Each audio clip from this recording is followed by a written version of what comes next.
with understanding the respondent. In any survey, I think once you reach 1,000, between 1,000 to 1,500, there is considered quite a normal sample size. In all the political survey yang digunakan oleh Merdeka Center, oleh UMDSL, oleh university, selalunya sample size is between 1,000 to 1,400. So we wanted at least the sample size has to be about 1,000. Barulah it's a bit representative. There is only 400, 500 is quite difficult. So out of 1,500, 1,053 people, if you dissect the people, the respondents who took part dalam tempoh seminggu, and that is actually quite important to look at as well. Maknanya dalam tempoh seminggu, walaupun dengan hanya internet dan tidak ada publicity and it's all about being promoted at tweets and Facebook, we managed to get 1,500, 1,053 respondents, which is high by any standard. And from there, the makeup is more or less balanced. 29% is people who have graduated 13 tahun antara 2000 hingga 2007. Maksudnya dia sudah graduate lebih daripada 3 tahun. Ada yang 13, 14 ke atas. PTPTN diperkenalkan tahun 97. So those who graduated below the 2007, this is considered graduan lama. And then you will have the mid-range yang baru graduate antara 2008 hingga 2011. Dan kemudian of course we have graduan baru dan juga siswa yang masih lagi belajar yang akan tamat 2014 hingga 2016. What's the significance? Maknanya isu PTPTN adalah isu yang sensitif and the resonance goes to all groups. Bermaknanya orang yang dah pinjam, yang dah kerja 10 tahun pun still having a problem with PTPTN. Bermakna juga orang ataupun pelajar yang sedang belajar pun is very concerned about PTPTN. The concerns about PTPTN cross all age groups. Dia tidak hanya orang yang baru bekerja ke ataupun pelajar. Which ini bermakna masalah PTPTN ini tidak akan selesai. It's not going away by itself. It will become bigger and bigger, and it will remain a national issue unless there is a conclusive and mutually acceptable solutions to all stakeholders involved. Maknanya kerajaan pun boleh terima, peminjam pun boleh terima, rakyat pun boleh terima. And there is a bigger issue that why kita perlu faham the motivation and root causes why students refuse to pay or unable to pay. Because it's actually not just about PTPTN. It is about how are we going to fund our higher education in the future. Di negara-negara lain persoalan ini telah dijawab dan dia agak stabil. Hanya di Malaysia yang mana kita belum ada satu perbahasan yang betul-betul lunak tentang bagaimana cara sebenar dan terbaik untuk kita pastikan pembiayaan PTPTN dan pembiayaan pendidikan tinggi ini boleh kita teruskan pada kadar yang tidak membebankan rakyat, tetapi pada masa yang sama juga kita boleh jamin wujudnya tempat-tempat yang mencukupi untuk pelajar. So I'm quite confident that out of that 1,053 respondents, it actually transcends all age group, and therefore I think the finding is reliable. Otherwise, it's skewed to only one age group. Baik. Ini untuk menjawab terutamanya tuduhan yang sering dibuat oleh Tun Mahathir. Tun Mahathir setiap kali bila ditanya kepada pimpinan kerajaan, kenapa banyak mahasiswa yang mengaku atau mahasiswa yang tidak mendapat gaji yang setimpal dengan pengajian, Tun Mahathir akan menyalahkan mahasiswa kerana katanya mahasiswa mengambil atau graduan mengambil jurusan-jurusan yang tidak menawarkan gaji yang baik. He keeps saying that if you go and all goes to become ustaz or arts stream, obviously you won't get a good paying job. Jadi kalau ditanya kepada pimpinan Barisan Nasional, they have this mentality that the fault lies with the graduates because you pick the wrong courses at university. That's why it is important when it comes to analysing kenapa peminjam PTPTN tidak membayar. It is important to understand jurusan dan juga latar belakang pengajian untuk menjawab sama ada masalah gaji, masalah tidak dapat membayar PTPTN ini semata-mata disebabkan oleh kursus yang sama. And I'm confident again kalau kita tengok sebenarnya dia menyangkal tuduhan yang dibawa oleh Tuan Mahathir. Kerana kalau kita tengok seni dan sastra daripada 1053 responden, dan semua ini nanti saudara-saudari tengok semua ada masalah PTPTN. Sebab itu diisi. But out of that, hanya 23% sebenarnya yang arts, yang sastra ni. Yang segala sastra ni macam-macam. Human resource, tak human resource-nya, literature, everything is bundled into that. The whole data is analysed by my interns team, and they go through one by one. Kita ada categorization. Everything yang bukan engineering, bukan IT, bukan science, bukan business, everything is lumped into seni dan sastra. Tapi bila walaupun kita gabungkan dengan besar begitu, hanya 23%. The majority is still datangnya daripada jurusan-jurusan yang sepatutnya kalau ikut logik Tuan Mahathir gives a good paying job. Meaning engineering, IT, business includes accountants, for example. Science includes doctors, and chemistry dan lain-lain. So oleh kerana kalau berdasarkan yang ini jelas menunjukkan bahawa mereka yang ada masalah untuk membayar PTPTN ini bukan hanya datang daripada jurusan tertentu atau kerja tertentu. It cuts across the board juga. Engineer pun masalah, accountant pun masalah, IT graduate pun masalah, eksekutif biasa pun masalah. So again, it's very important to understand this. Otherwise, kita lump the problem and again turn the table around and put the blame on the students and on the entirely on the borrowers. Because if you do that, kalau semuanya ini disalahkan kepada peminjam, then you run away from really understanding what are the root causes that people either refuse or unable to pay PTPTN. Lepas kita dah tengok jurusan dan latar belakang dia, then it is important as well to understand whether they are working, sama ada dia bekerja atau tidak bekerja, dan kalau dia bekerja, apa jawatannya, apa tahap pekerjaannya, rani, eksekutif, non-eksekutif. Kerana itu juga menjawab sama ada yang tidak mahu membayar ini, sama ada dia betul-betul tidak berkemampuan ataupun dia recalcitrant. Sebab selalu yang digunakan oleh pimpinan-pimpinan kerajaan, pinjaman ataupun tindakan keras yang nak dikenakan ini adalah terhadap errant borrowers. Dia kata peminjam-peminjam yang degil, yang tidak membayar, dengan alasan seolah-olah peminjam-peminjam itu dia bekerja tinggi, gaji banyak dan sebagainya, tetapi tak membayar. This is also the perception that is being built in the society, yang bahawa peminjam PTPTN ini maknanya memang tidak bertanggungjawab dan tidak membayar. Sebab itu it's important ya. Daripada jumlah responden yang sudah mula membayar 52%. I put as well the split between female and male, although I don't think it's representative. Maknanya memang for whatever reason lebih ramai peminjam lelaki yang mengisi kaji selidik. I don't know why.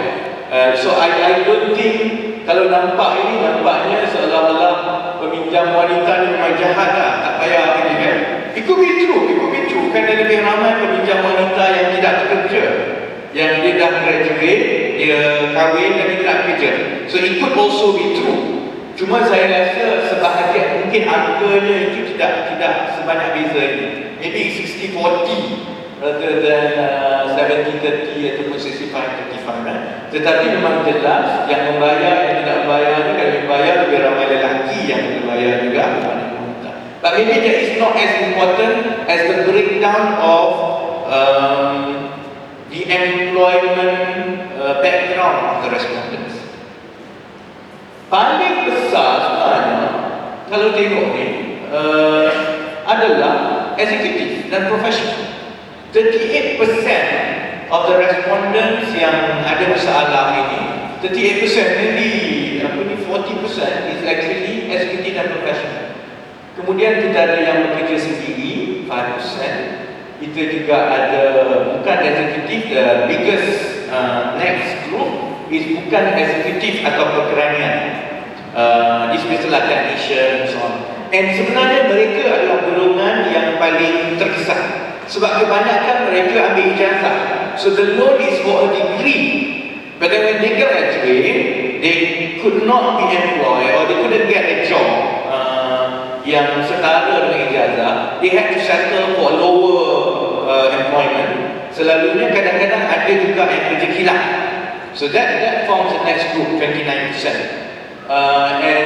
Tetapi yang paling penting, I think dan 18% ini yang menyertai kajian sendiri adalah pelajar. But what is most important is this: out of the whole respondent, actually only 10% yang tidak bekerja ataupun penganggur. Sama ada di wanita atau lelaki ke, tapi yang turut serta hanya 10% yang tidak bekerja. Dia mengesahkan kembali ketiga-tiga dapatan kajian selidik yang awal tadi dalam 3 slide pertama, that it is actually not really a question of whether you get a good degree or you choose the right degree or whether you are in employment or not. The problem is more widespread than that. Whether or not you are executive, you are non-executive, memang semuanya merasakan bahawa they have a problem with PTPTN and they have a record of incomplete payments to PTPTN. Dan inilah jawapannya. This is important. Daripada 1053 orang yang menyertai kajian selidik, 53% berada di dalam kumpulan 40% rakyat termiskin Malaysia. You know, dalam perancangan ekonomi kerajaan Barisan Nasional, they understand that our society is becoming a very thin pyramid at the top and a very wide base. The wide base is the poor ones.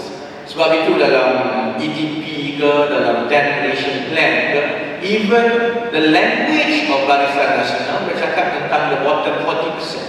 Because these are the most, and the group is growing larger and larger and larger, because the disparity between the richest and the most elite of the society at the top of the pyramid and the rest is growing bigger. Dan untuk kita memastikan bahawa kesaksamaan atau agihan kekayaan dalam masyarakat kita itu adil, kita perlu mengambil banyak langkah untuk kita address the bottom 40%.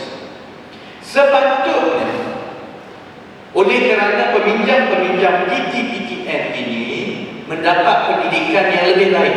You also have to remember the split between pelajar ataupun orang muda yang pergi ke universiti dengan yang tidak pergi universiti.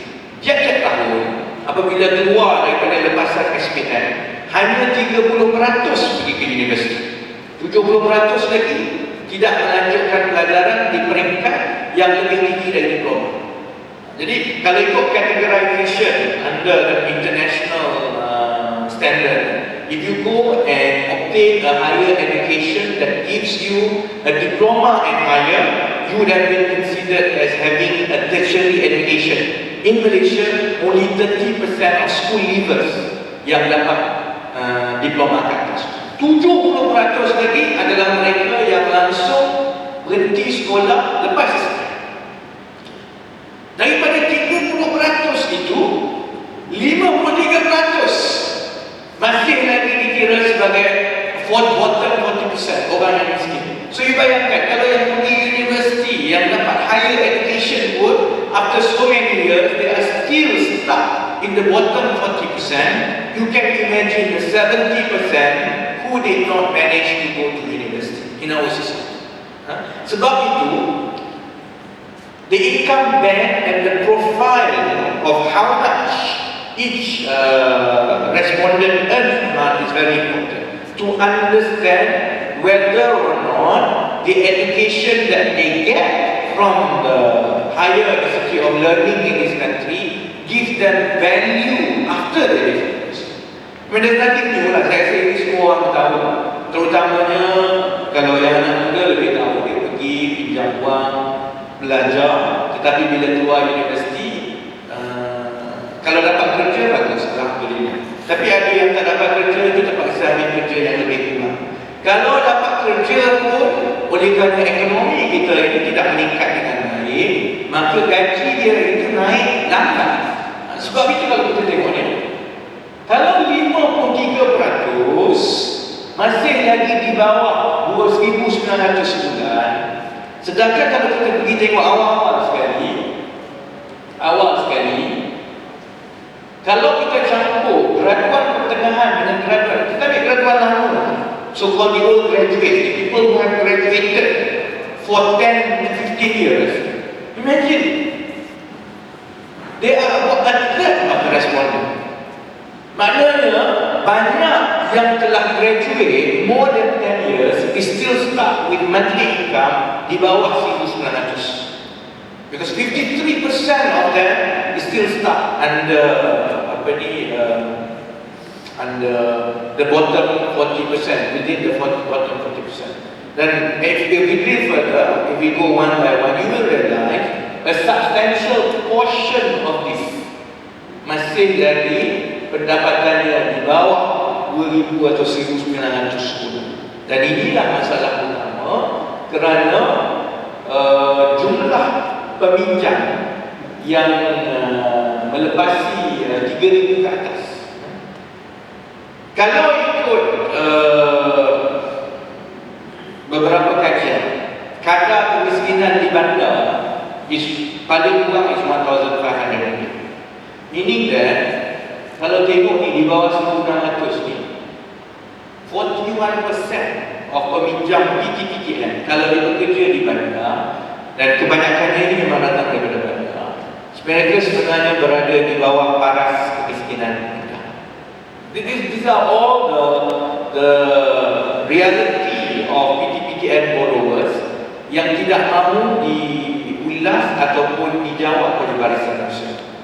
Kalau kita letakkan dengan kos di bandar, dengan perumahan dan sebagainya, bahawa paling kurang kita perlukan 3,000. That's basically what I think a graduate expects to get, especially in big cities. Paling kurang you must get about 2,500 and 3,000. You are looking at that band of income. Kalau you are looking at 3,000 and below, it's worse. You take this one, that's 53%. That's 66%. That's 80%. Meaning that 80% of PTPTN borrowers ni income-nya is below 3,000 ringgit. So yang hanya yang 20% itu je yang tinggi, and maybe yang itulah yang kurang bermasalah sedikit untuk membayar itu. Baik. Kita tanya soalan yang paling mudah saja. Tak kira lah kamu eksekutif ke, kamu bayar ke, kamu tak bayar ke, lelaki ke, perempuan ke, berapa kamu pinjam, kita tanya, adakah PTPTN itu membebankan? And we match that with how much they borrow. Majority of them actually tak adalah borrow banyak sangat. It's below 30,000 ringgit. 72% borrows below 30,000 ringgit. Maknanya there's a lot also people yang pinjam untuk diploma. Kemudian yang lain-lain itu ada 1% je yang pinjam melebihi 80,000. I'm sure ini pelajar Pak Hedi lah. Ada satu, tak ramai lah kalau 1% atau 1,000, dan itu kos 10 orang yang menyertai responden.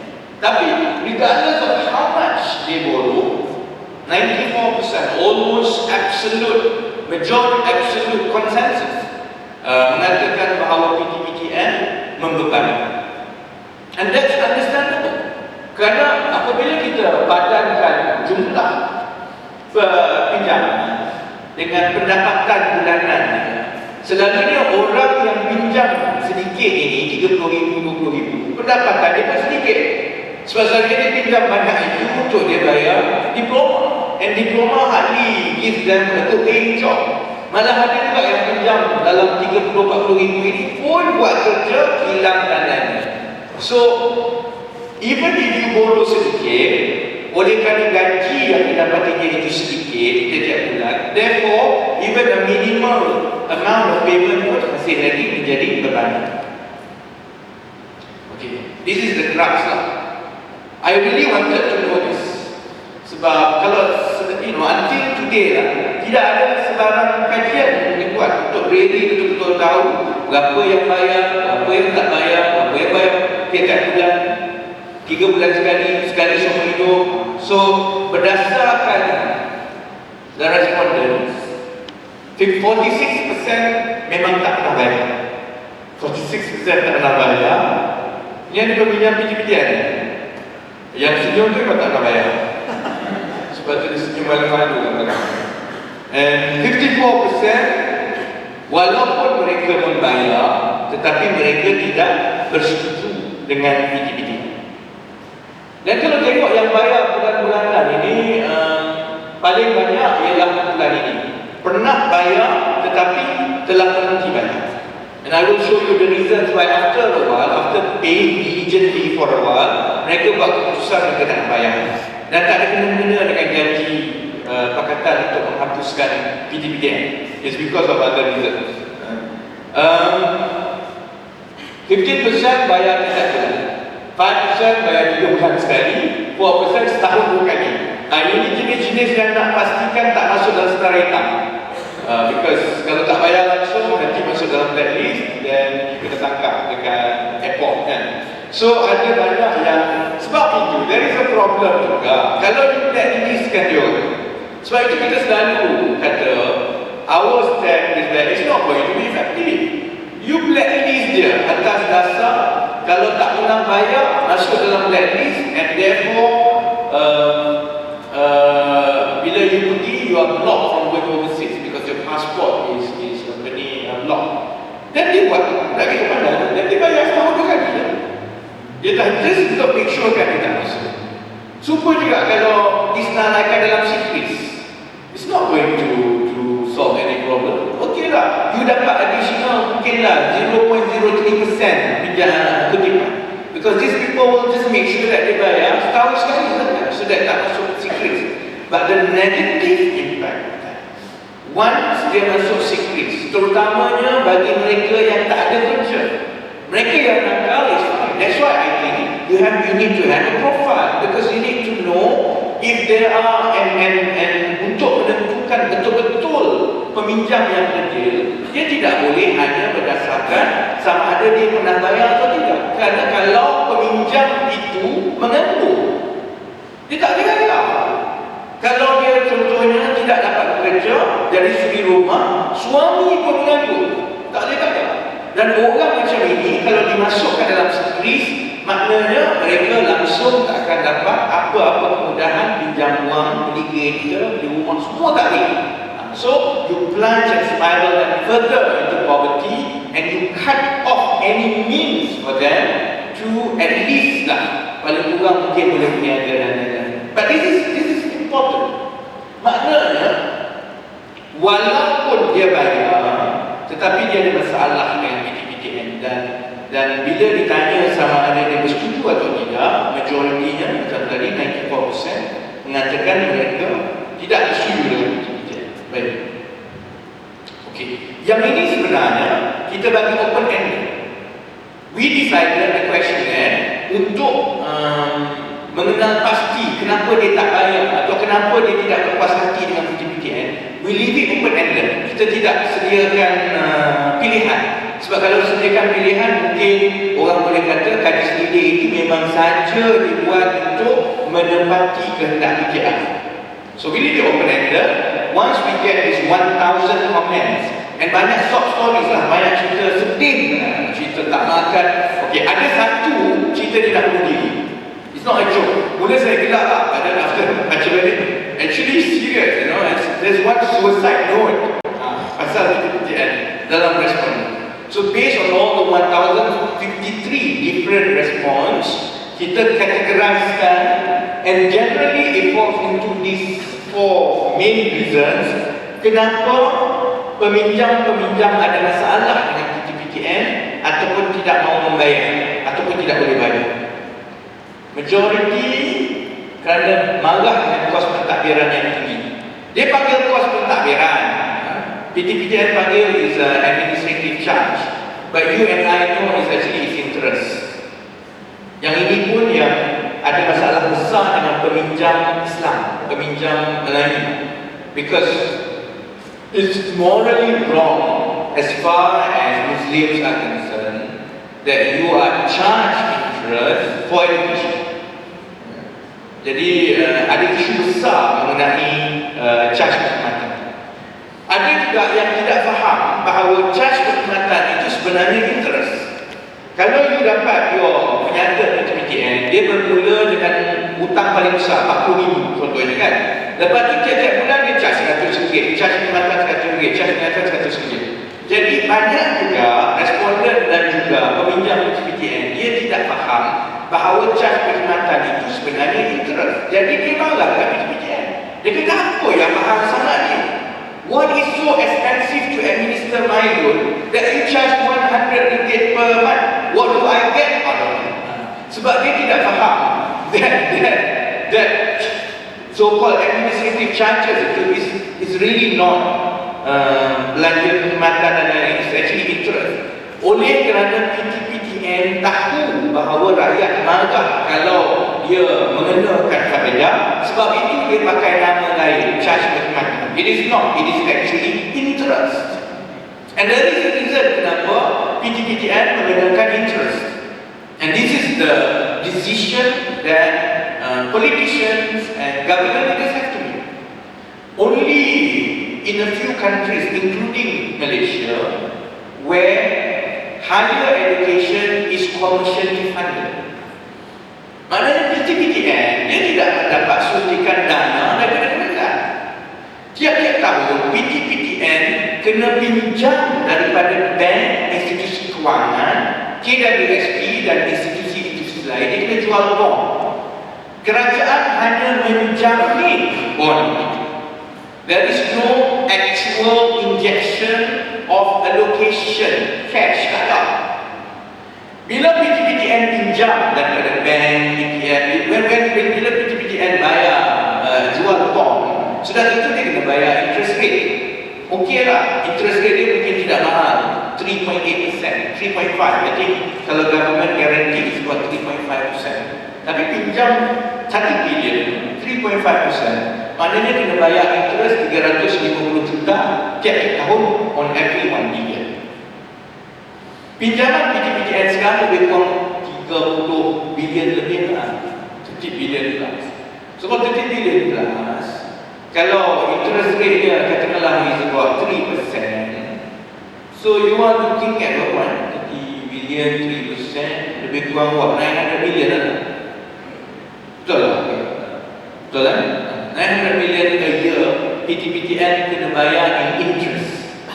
Sebab itu PTPTN akhirnya tidak ada pilihan, dia kena charge juga kadar faedah itu. Mula dia charge 4% awal, orang marah. Dia pun tukar nama daripada kadar faedah, dia tukar jadi charge perkhidmatan. Mula 2%. Lepas tu dia perkenalkan ujrah. Ujrah ni sebenarnya I mean it's misleading. Nama dia ujrah, dia letak nama yang Islam tu nampak senang. Actually it's misleading. It's actually not 1%. Effectively it's a 2% interest rate, sama macam 2% yang sebelum itu.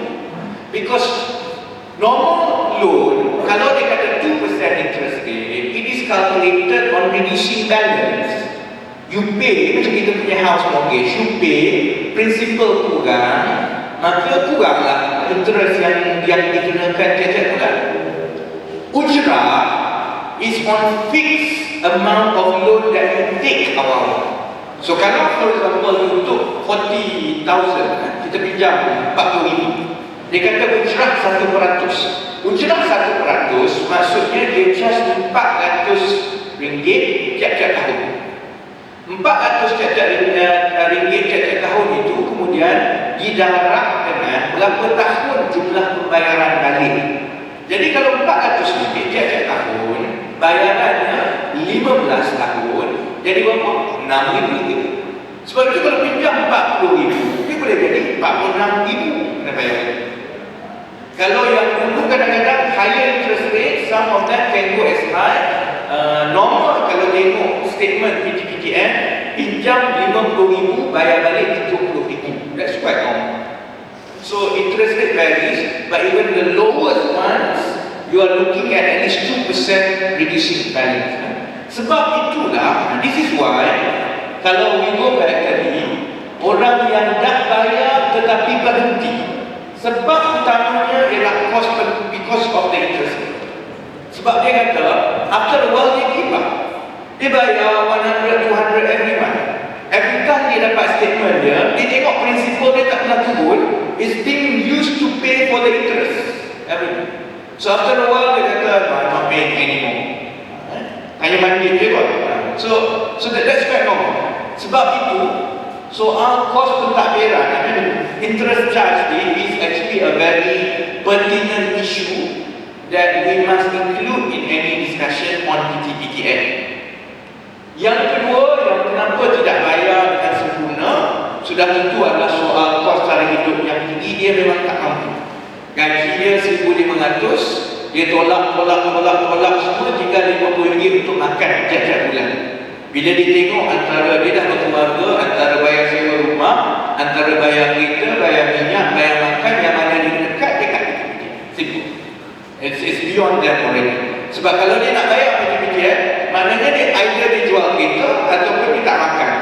And orang kata, it's normal for ignorant people about PTPTN. Dia kata, if you can't afford a car, then tak payah pakai kereta lah, you pakai public transport. Dia tak tahu, in KL, kalau you ada family, 5 orang, suami, isteri, 3 orang anak, you pakai public transport dari mahal. Because kalau pergi naik LRT, daripada katakanlah you kerja dekat Ceras, you duduk kat Ceras, you kerja kat PJ, you kena tukar LRT 2 kali naik, lepas tu naik semua, dah lah you kena turun awak. Tapi kalau 2 orang, maksudnya pergi balik paling kurang RM10 sehari. 2 orang dah RM20 sehari. 1 bulan 600. It is actually cheaper. And if you take into account, you nak hantar anak you 3 orang and balik kampung throughout the year, it is actually cheaper to own a car. Economies of scale, cheaper. Sebab itu you kira, in all these kadang-kadang ialah very urban view, sikit-sikit you pakai public transport lah, if you can't afford, don't use a car. No, because it is actually economical, more economical to buy the smallest of the car for a small family. Sebab you bayar, kemudian minyak tol itu not as expensive as tukar 2 kali. Satu kalau you take one stretch daripada Ceras ke Masjid Jami, that's RM2. Daripada Masjid Jami untuk sampai di Kelana Jaya, RM2. 4 plus, pergi balik RM8 sehari.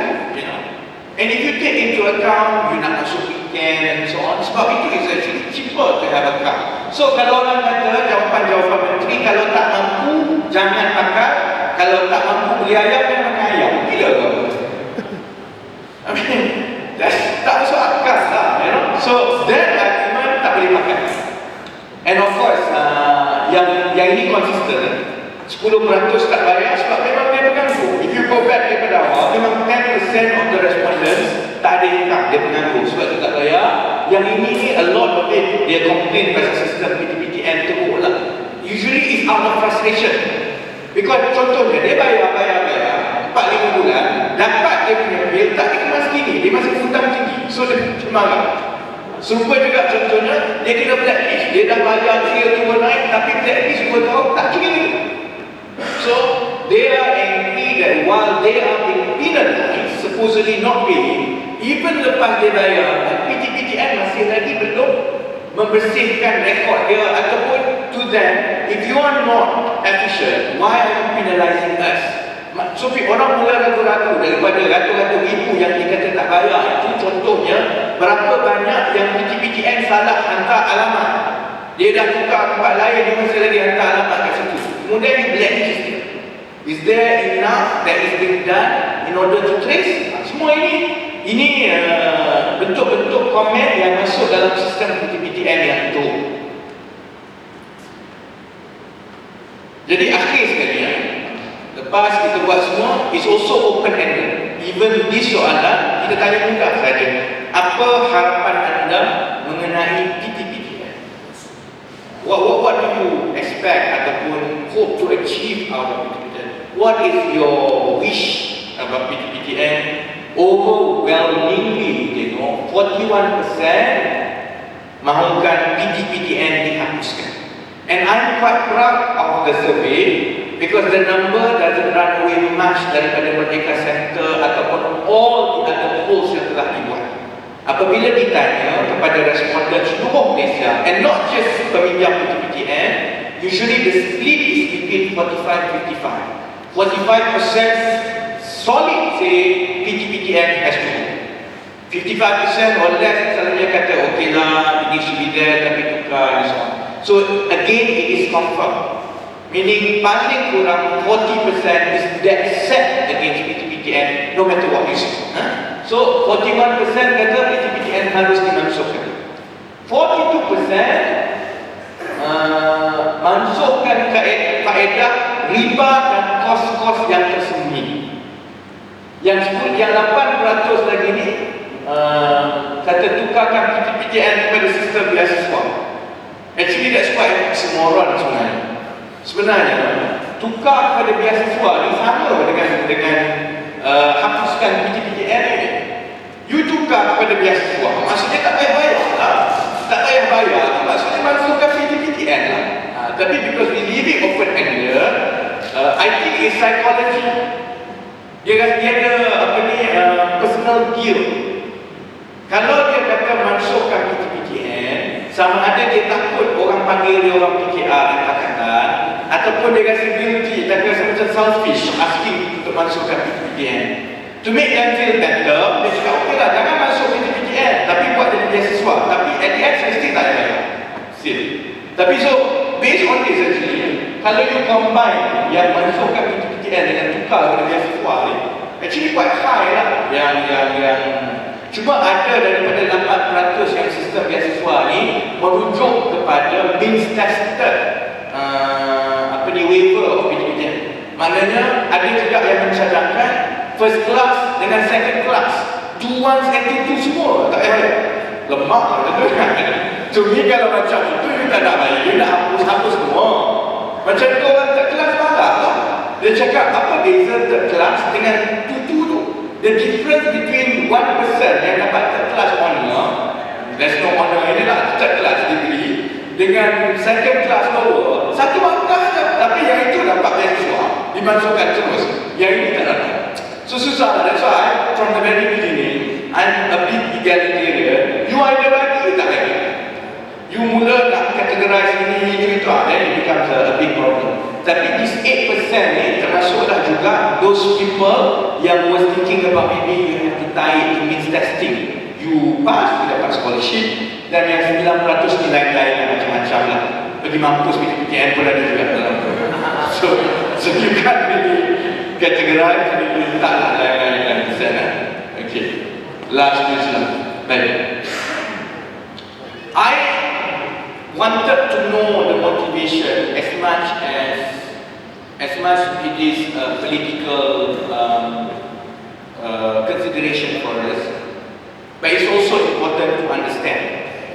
Saya rasa tidak baik kalau isu PTPTN ini terus dibincangkan langsung tanpa kita bersandarkan kepada data atau maklumat atau kajian. This may be a very rudimentary survey, but at least the number has been consistent, and I think kalau dibuat oleh Merdeka Center even wider polls, wider sample size, ataupun more careful selection of the sampling, I don't think it is much different from this. It may be worse than this issue. Jadi sebab itu maknanya dua tema mengenai PTPTN ini, iaitu pemansuhan PTPTN dengan kadar faedah yang this is going to be a recurring theme of the below 40s generation. It's not going to go away. Jadi let's not kid ourselves and kata, tak apalah, one day they will grow up, they will see things differently. I don't think so. Sebab itu, di pihak PKR, based on this, I think we need to have a short-term plan about how do we tackle and manage the problem of PTPTN. Of course, we always believe it should be free. Higher education should be free, and I think we went through a lengthy discussion mengenai kenapa education should be free, supaya kita through free education we can reconsolidate and restructure our higher education. We should make it as affordable as possible to as many people who qualify, because we need to invest in future generation, and it's better that the money is being spent to bring the good faculty from overseas here. All this has been said. Problemnya kita tak menang last election, so it will be on the shelf at least for another 5 years.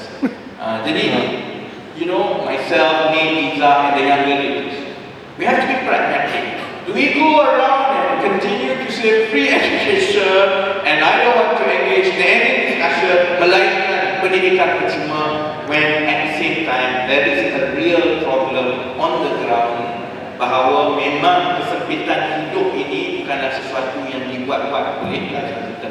Sebab itu, I think while we continue to push for our aspiration for free education, a few of us and the party has decided based on the findings, kita akan bawa usul untuk memansuhkan terus kadar. Okay.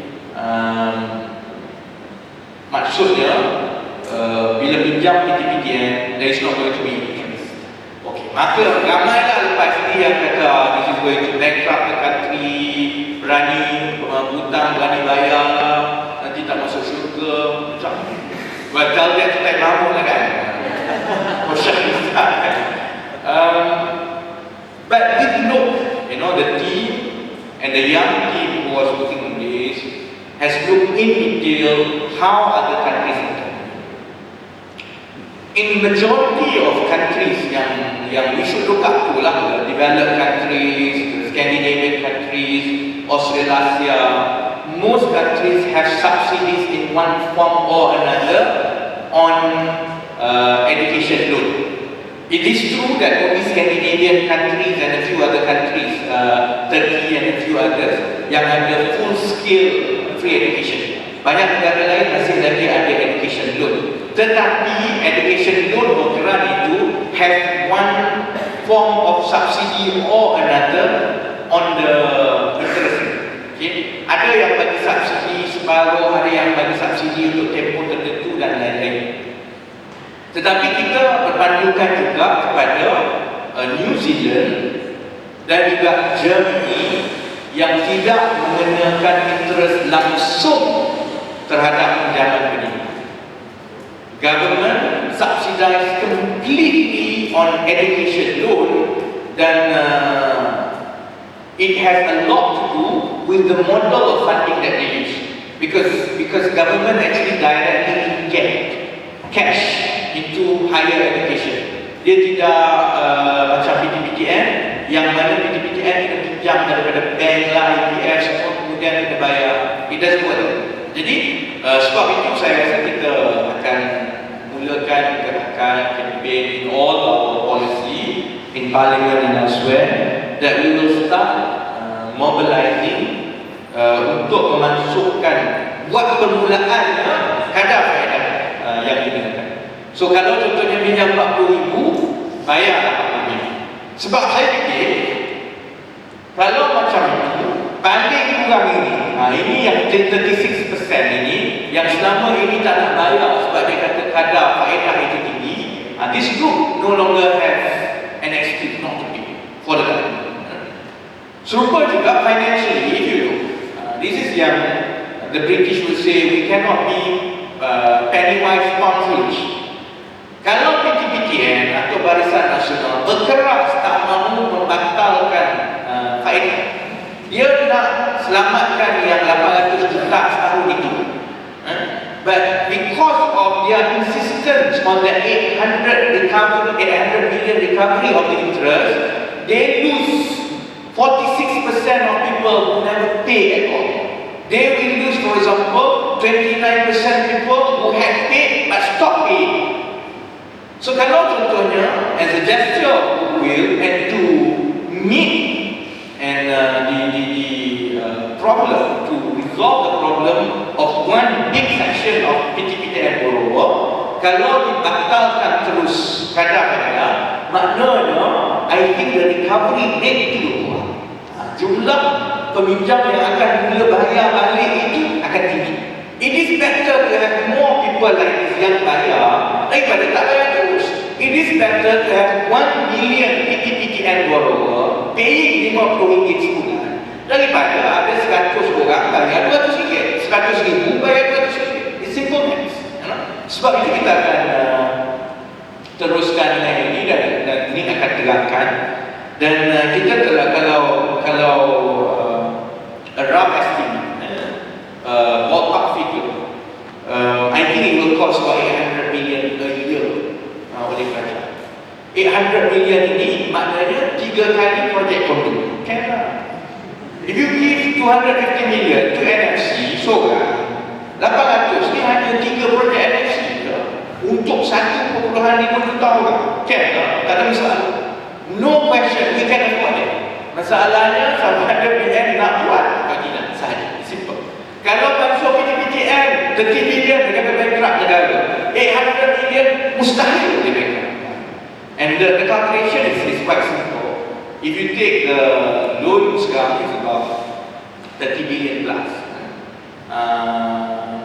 dan roughly kalau the maturing bonds on average should take between 2.8% to 3% tiap-tiap tahun dibayar kupon, kena bayar interest rate. So that will come up to about 800 million a year. Very simple calculation. In fact, I think it is even cheaper. The real sebab bila you ambil loan, you bukan bayar, meaning that every year you can bayar sekaligus. So secondly, different bonds you issue at different times carry different coupon, different interest rate. So not kalau kupon kerajaan buat 3.5% depending on the maturity dan lain-lain, I think ada yang lebih rendah daripada 3%. If you take an average of 3% over about 30 million, that's why you dapat 100 million. So 800 million I think is more, lebih daripada yang kita mampu. Dan macam mana kita nak buat adalah maknanya kerajaan perlu peruntukkan 800 juta setiap tahun untuk menanggung charge faedah pinjaman PTPTN. Bagi pada PTPTN, so that PTPTN don't have to worry about interest, dan dia boleh tumpukan kepada untuk kutip hutang and getting more people to pay. Dan besar kemungkinan saya rasa positive motivation works better than intimidation and threat. If you give gesture of goodwill, lebih ramai likely yang akan tampil untuk bayar berbanding dengan you ikut nak masuk Sikris lah, nak block pasport. Lepas ni dia akan buat peraturan baru, tak boleh kahwin. Siapa yang belum kahwin, tak bayar PTPTN, leave it to UMNO, dia akan buat peraturan baru. Majlis Agama Islam tidak akan memberi kebenaran untuk berkahwin. So, kalau you leave it to UMNO, dia akan only go for all these negative means of getting more people to pay. I don't think it's going to work. I think we should go on the positive gesture. And kalau kita hanya perlukan 800 juta, InsyaAllah saya rasa kita akan dapat kutipan yang lebih baik dan pada masa yang sama membantu ramai peminjam, kerana kalau sebelum ini dia 70,000 punya pinjaman, dia boleh kurang kepada 50,000. Kalau 50,000 kurang kepada 40,000. Sementara kita tunggu 4-5 tahun lagi sebelum Pakatan Raya, InsyaAllah ambil alih kita. Jadi yang terakhir sekali, kalau ikut PTPTN ini, kalau ikut resonance-nya, popularnya isu dan sensitifnya perkara ini dengan pengundi, dia memang sensitif. Kalau you tengok tweet, within a few hours of Sikris, dia dah trending. It's all over the place. Semua Sikris, PTPTN, Sikris, PTPTN. Kalau di Facebook, sebab tu Ferry takut. I think everybody masuk PKR dah, it's just repeating what we say. Lepas ni kita akan hantar benda ni supaya dia bawa masuk dalam mesyuarat kabinet. Dia boleh jadi wakil kita dalam kabinet. Jadi, I think at the end of the day, we must recognize one thing, that PTPTN borrower is an influential group in the system. Peminjam-peminjam PTPTN ini adalah golongan yang berpengaruh kerana they have a stake and they are getting bigger and bigger by the day.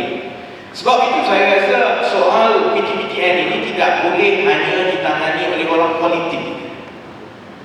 It could be that some of us have been the most vocal for PTPTN, but it could be dan juga sebelah sana pun terpaksa sambut soal PTPTN. So kadang-kadang nampak for the last 2-3 years bahawa PTPTN ini seolah-olah mainan ahli politik. Jadi seolah-olah ada pertembungan dan juga marketing antara Pakatan dan juga Barisan Nasional. I don't think that should be the only way going forward. I think PTPTN borrowers, and I'm not one of them, see, PTPTN borrowers perlulah organize yourself in one organization so that you can be a pressure group and also an influential lobby group that can check and balance any party, baik Pakatan ataupun baik Barisan Nasional.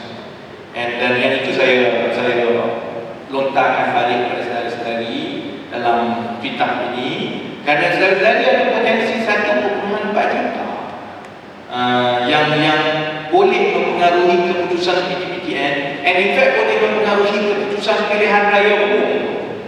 BN menang dengan berapa? Dia 200,000, 300,000. 1.4 million is such a strong group constituency in our society, and it will only get bigger and bigger and bigger. Jadi sebab itu kita ada sedikit masalah lah, kerana bila kita lontar, kalau kita nak tunggu perkara itu berlaku dengan sendiri, mungkin susah. Sebab itu saya ni dengan Izzah dan beberapa pimpinan muda PKR yang lain, kita rasa perlu supaya kita boleh bantu awal ini untuk tumbuhkan satu pertubuhan. Tetapi selepas itu perlu diambil alih sepenuhnya oleh orang bukan politik, aktivis dari kalangan pekerja dan daripada kalangan pekerja orang muda, so that you become an influential lobby group. If there is a group yang mana kalau Khairi Jamaluddin nak buat tweet, dia kena pergi jumpa this group. Likewise, whatever we want to decide on PTPTN, Pakatan wants to do, it has to take into account this one important group. Jadi yang itu saya rasa saudara ni akan terangkan lebih lanjut. It is going to be our next step. So there are two things that we are going to concentrate from this point onwards. We will make sure and align all our policies and our actions to go for a waiver of interest, a complete waiver of interest, the way that it's been done in Germany and New Zealand and some other countries. No excuse not to give it. If you can't give 800 million, Khairi tak payah ada dari Menteri Bilion Nasional. Baik bagi Ibrahim Ali can do a better job. So dan yang kedua, kita akan bekerjasama dengan semua kumpulan-kumpulan lain supaya kita boleh gerakkan dulu satu pertubuhan peminjam PTP. You nak call it whatever you call it, nak call ayam, nak call it, tapi perlu ada, my advice is perlu ada satu pertubuhan, and it has to be non-partisan pressure